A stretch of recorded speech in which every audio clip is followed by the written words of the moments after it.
នេះហែសពយាយបាសិកា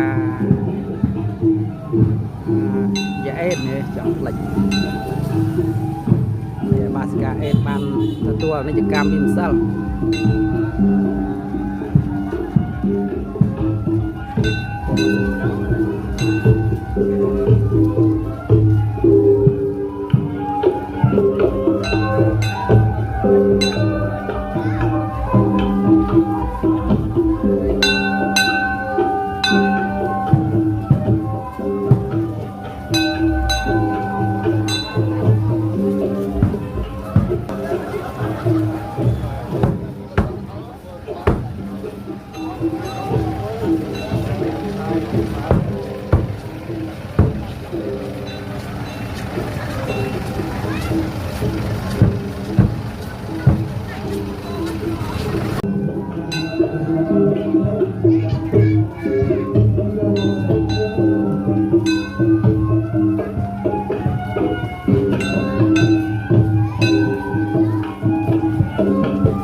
អ្នកកាត់ធុងទៅមកខាងទៅឥឡូវណាទៅខាងបោកនោះទៅខាងបោក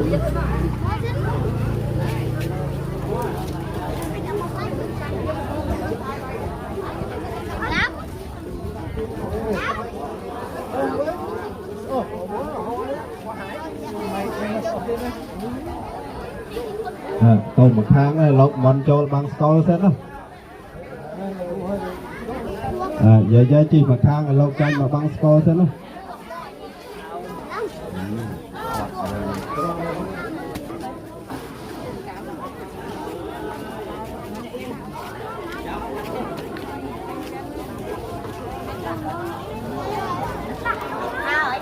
để thuộc không tùy cho đó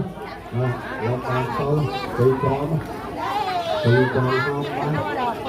ba một chơi là mình trốn từ hết thôi đây là ba cái vụ dành ba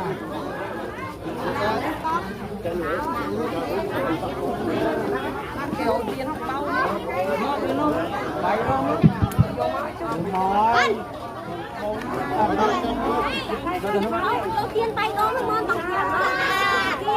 còn mình rong thế còn thì nó con lâu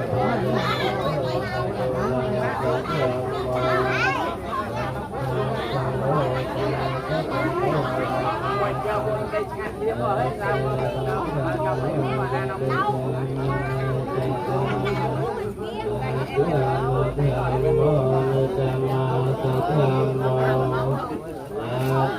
những video